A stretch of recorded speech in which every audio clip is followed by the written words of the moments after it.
Hi everyone, and welcome back to ThoughtSmith US History Edition.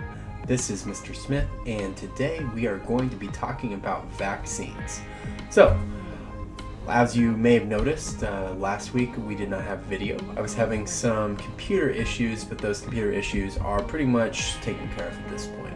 So you should be expecting about one video a week at this point, just based on my current workload and your ability to watch. I don't want you to be watching, 45 minutes worth of YouTube videos that are attributed to my class. So we're going to keep it pretty short. Now today we're going to be talking about vaccines. I brought back a familiar guest. I brought back Elijah Herrera. He's going to be joining us in our talk about vaccines, and we're going to go through a couple of different topics in it. First of which being a general definition. As you know, we always start with the definition of what a vaccine is. And then we're going to go over a little bit of history and some of the controversies around vaccination. So I hope that you enjoy it. Let's tune in. All right, so we're back. We have Elijah here. If you remember Elijah was with us last time. We're going to be kind of talking through vaccines with you, and we have a couple of questions prepared.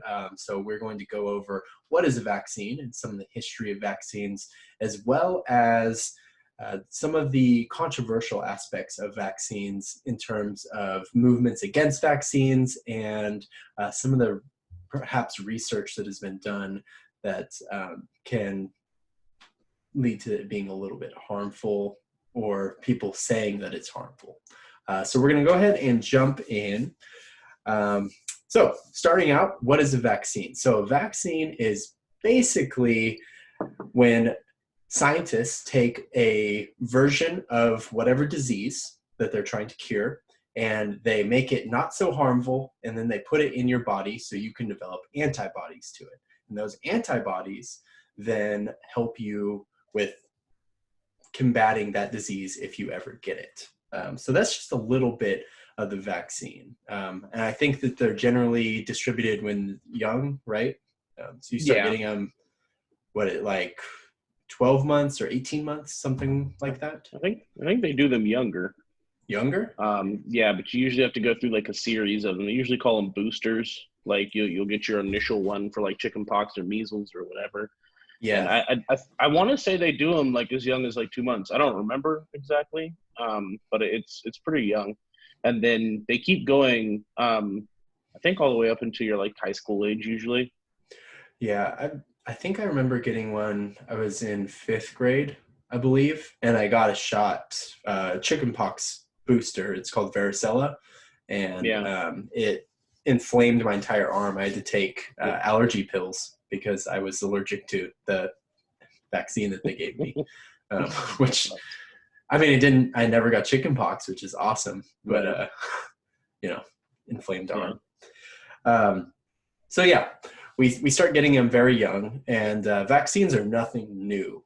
We've been developing vaccines since ancient Chinese culture developed it.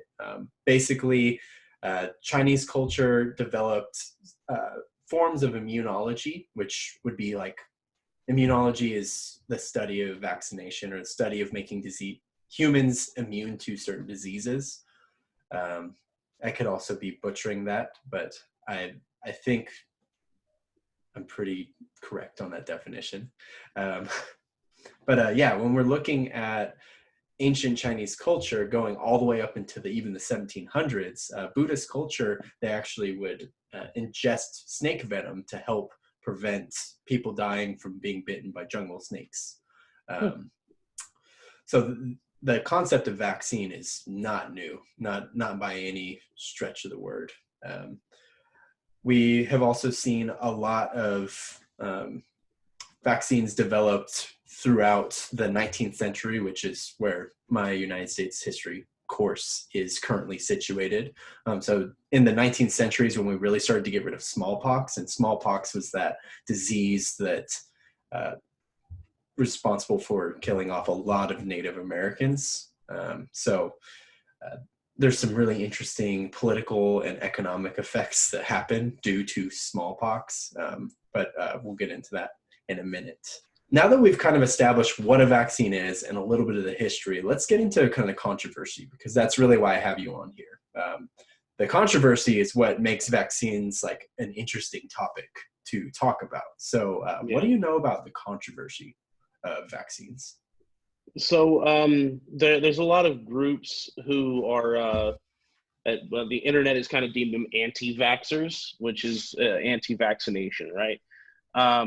It seems that most of their problems tend to reside around the fact that they think that the vaccinations are causing problems within people. The argument that I hear most commonly is that they think that there's a link between vaccinations and autism, which most of the numbers to support that come from the fact that before we started receiving as many vaccinations as we do now, like back in like the 60s and 70s, there wasn't as many cases of autism diagnosed.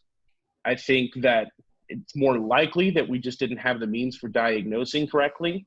And, we didn't always take care of our mentally disabled people like we do now. It used to be a lot rougher than it is now. Mm-hmm. I know that one of the main people, like in the celebrity world, that kind of spearheaded the anti-vaxxer movement was Jenny McCarthy. She was a former Playboy model, and she's also an actress and like a talk show host and an author and a couple of other things.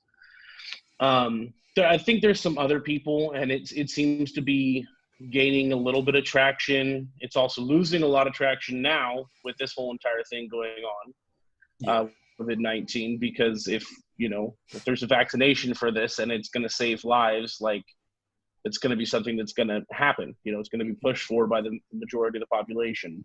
Mm-hmm. It's an interesting concept, and I think a lot of it is just based in the fact that it's hard to trust everything, right?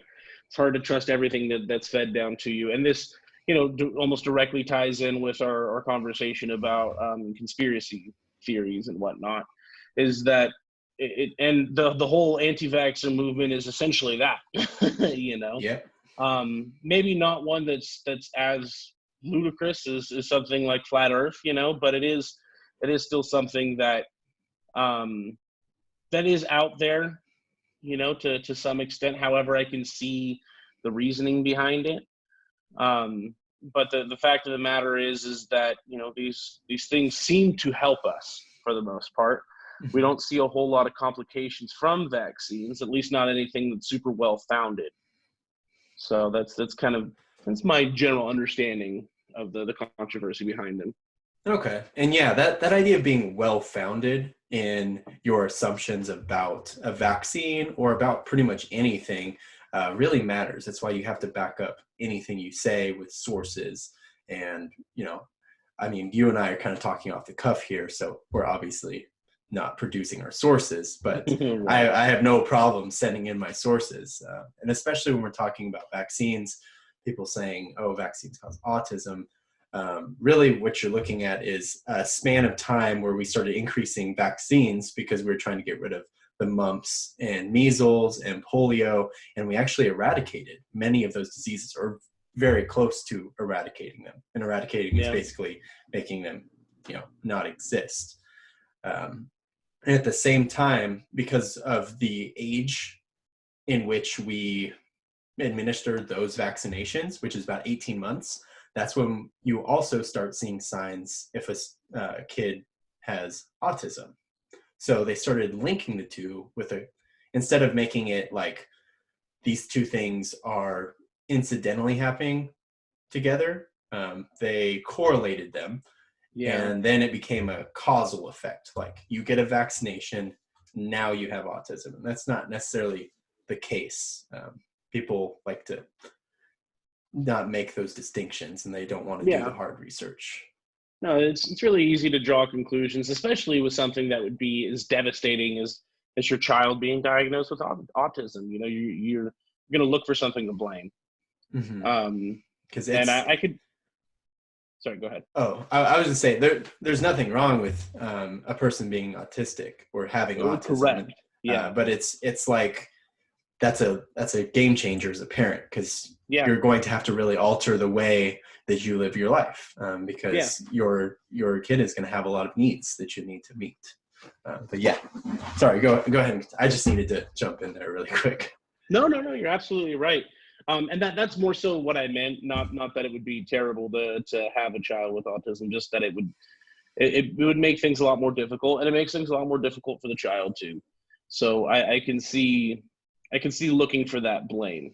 But like you brought up earlier, you're right. We have all these diseases that we've essentially eradicated over the last 100 years or so, polio, the measles, that kind of stuff. And we're starting to see cases of those coming back here in the States because of people who refuse to get vaccinated.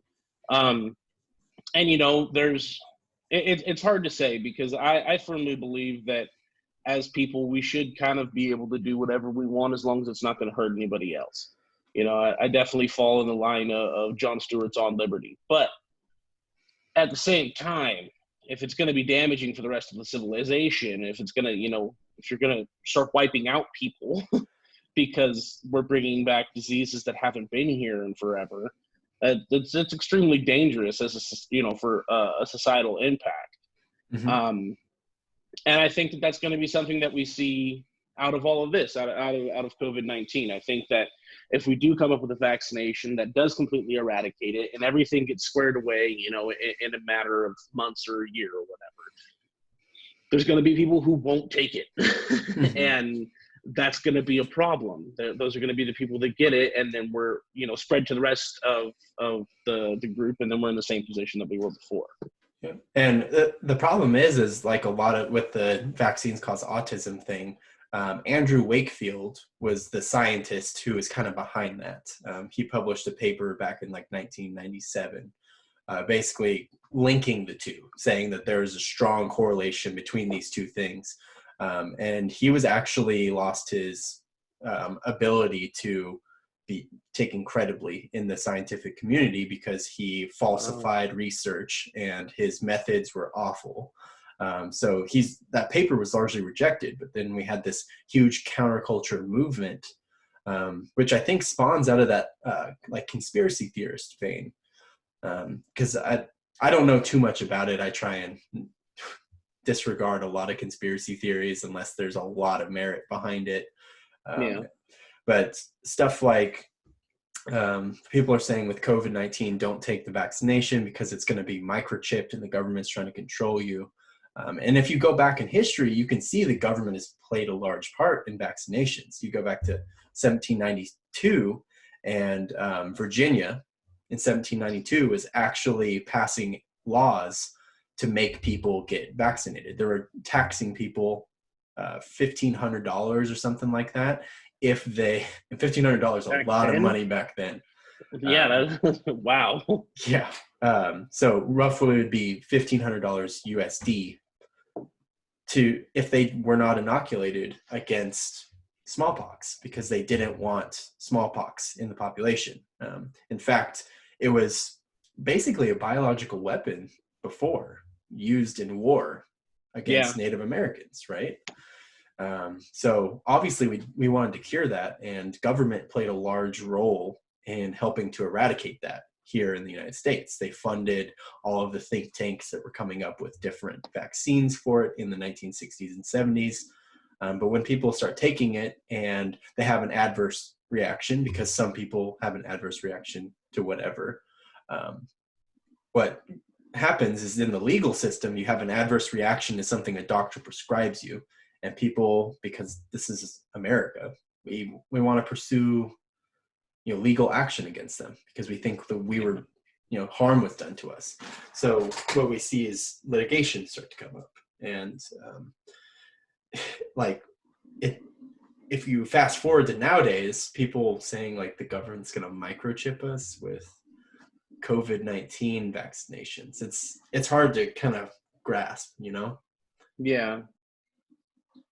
Yeah, and I mean, I think a lot of this stuff, we have to remember, comes out of a place of mistrust. It comes out of a place of mistrust of the government, and I think for a lot of people that's easy to do.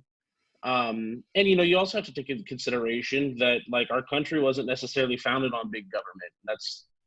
it's where we're at now, but it wasn't always that way, nor was it necessarily supposed to be that way. I mean, if granted, things have to change with the times because we're not riding with feathers anymore. Like, Yeah. It's like As Joe Rogan's bit that he, yeah. Yeah. And actually, like, it's hard to say because it is fully possible that the government might want to microchip us. Like, it could happen. If they really wanted to do it, they probably could do it. I don't think that that's the means of doing it, though. I think there's a million better ways to do it. And why do we need to be microchipped? Yeah. We all carry a phone on us anyways. So Exactly. NSA, Snowden Yeah. showed us what they're capable of. Like, Yeah. And now he's not allowed here. yeah, exactly. It's, like if they want to see what we're up to, I mean, I have a camera right here. I have a camera right in front of me on my phone, And you've got speakers in every part of your house, and you've got TVs with cameras and speakers. It's all already here. Yep. And they have satellites up in the sky that are incredibly powerful. So, like they can get to you if they want to. So I think a lot of it really does come from that place of mistrust. And especially during a pandemic, people are looking for a boogeyman. They're looking for something to blame because it's really 100%. hard to cope with what trauma they're experiencing. And that's the hard part about it is, going back to people that get injured from or that experience illness from a vaccine. They want to blame the vaccine. They want to blame it on that. And they say, this is no good, when we have a lot of evidence saying, well, in fact, this is a good thing. It saves the human race from this horrible disease of polio. Like, how many people do you know that have had polio in your lifetime? Like, no one, right? There's none. Yeah. But those things can come back. But that was a thing. Like, And I think the mortality rate for children and babies that had polio was very high. And the rate at which people got polio as a child was also quite high before the vaccine. So eradicating it really kind of helps. Yeah, it slows down infant mortality rates, and that begets a whole nother conversation of, we're overpopulated at this point now. Perhaps that'll be the next installment. How do we get rid of all these people? I mean, nature kind of took its course. It's doing it now. It's terrible to say that. We might have to cut that. I might have to cut that one. Yeah, maybe not though. I think it comes from a good place. I think we're all just worried, and it's unprecedented, and that's why I felt like it'd be a really good time to talk about vaccines, because identifying what they are and what they do for us, and then some of those, like dispelling some of the myth around it, especially the controversy around it, because yes, it can definitely negatively impact a person, but that is not reason to throw it out. There's no sense in that. Well, and the flu vaccine, for instance, right? Like, to some extent, they suggest that you get that every year, depending on your age and your involvement around people. I never got one my entire life until my brother was born, and I was working for the school district, and my dad was like, look, you should probably get it because your brother's baby and he's not around anybody and you're around kids all day. And I was like, okay, I'll get it this year. I didn't get a cold. I didn't get the flu at all that year, but it also wasn't uncommon for me to not get sick. Like, I usually didn't get the flu anyways. I didn't have any adverse effects of it. I know a lot of people that do. A lot of people will get like a small head cold. Do you have problems with it? I've had one flu shot, and I was mildly sick. It was like allergies, basically. Yeah. But I didn't get the flu. So thank you for joining me today. I always love having you on. Next time we'll touch on maybe a little bit more interesting or diverse of a topic, because this one's pretty straightforward. So thank you again. No problem. Thank you. All right.